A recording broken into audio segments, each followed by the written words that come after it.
धर्म केवल रास्ता दिखाता है, लेकिन मंजिल तक तो कर्म ही पहुंचाता है। वह जो सभी इच्छाएं त्याग देता है, मैं और मेरा की लालसा तथा भावना से मुक्त हो जाता है, उसे शांति प्राप्त होती है। अगर तुम्हें किसी ने दुखी किया है तो बुरा मत मानना। लोग उसी पेड़ पर पत्थर मारते हैं जिस पेड़ पर ज़्यादा मीठे फल होते हैं। स्वार्थ से रिश्ते बनाने की कितनी भी कोशिश करें, वो कभी नहीं बनते हैं, और प्रेम से बने रिश्तों को कितना भी तोड़ने की कोशिश करें, वो कभी नहीं टूटते। अगर व्यक्ति शिक्षा से पहले संस्कार, व्यापार से पहले व्यवहार और भगवान से पहले माता पिता को पहचान ले, तो जिंदगी में कभी कोई कठिनाई नहीं आएगी। किसी मनुष्य ने जवानी में बहुत पाप किए हैं तो उसे बुढ़ापे में नींद नहीं आती। मनुष्य को अपने मन को बार बार समझाना चाहिए कि ईश्वर के सिवा उसका कोई नहीं है। परिवर्तन इस संसार का नियम है। कल जो किसी और का था, आज वो तुम्हारा है, और कल वो किसी और का होगा।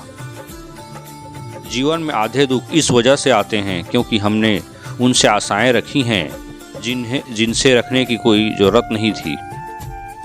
शांति से भी दुखों का अंत हो जाता है, और शांत चित्त मनुष्य की बुद्धि शीघ्र ही स्थिर होकर परमात्मा से युक्त हो जाती है।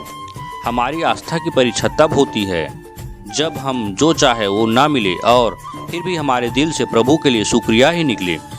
लोग अक्सर सच कहने से डरते हैं या बचते हैं, पर सत्य कभी छुप नहीं सकता और न ही कभी मिट सकता है। कितना भी छुपा लें पर सच तो उजागर हो ही जाएगा। जो बात सच पर आधारित हो उसे करने या कहने पर या मानने से कभी नहीं डरना चाहिए। इच्छा पूरी नहीं होती तो क्रोध बढ़ता है, और इच्छा पूरी होती है तो लोभ बढ़ता है। इसलिए जीवन की हर स्थिति में धैर्य बनाए रखना चाहिए। सुख दुख का आना जाना सर्दी गर्मी के आने जाने के जैसा ही है, इसलिए इन्हें सहन करना सीखना ही उचित है।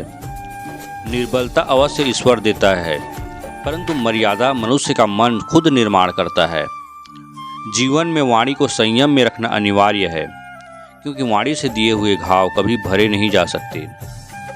मनुष्य उसके लिए शोक करता है जो शोक करने के योग्य नहीं है, और फिर भी ज्ञान की बातें करते हैं।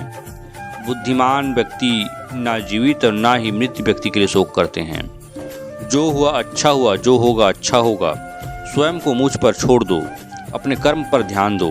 कर्म ऐसा जो स्वार्थ रहित, पाप रहित हो। जीवन में समय चाहे जैसा भी हो, परिवार के साथ रहो। सुख हो तो बढ़ जाता है, दुख हो तो बढ़ जाता है। मोहग्रस्त होकर अपने कर्तव्य पथ से हट जाना मूर्खता है, क्योंकि इससे ना तो तुम्हें स्वर्ग की प्राप्ति होगी, न ही तुम्हारी कीर्ति बढ़ेगी। सत्संग ईश्वर की कृपा से मिलता है, परंतु कुसंगति में पड़ना मनुष्य के अपने ही हाथों में होता है। विषयों का चिंतन करने से विषयों की आसक्ति होती है, आसक्ति से इच्छा उत्पन्न होती है, और इच्छा से क्रोध होता है, क्रोध से सम्मोहन और अविवेक उत्पन्न होता है। जो कुछ हुआ अच्छे के लिए हुआ, जो हो रहा है अच्छे के लिए हो रहा है, और जो होगा वो भी अच्छे के लिए ही होगा। जिंदगी में सब कुछ खत्म होना जैसा कुछ भी नहीं होता। हमेशा एक नई शुरुआत हमारा इंतजार कर रही होती है।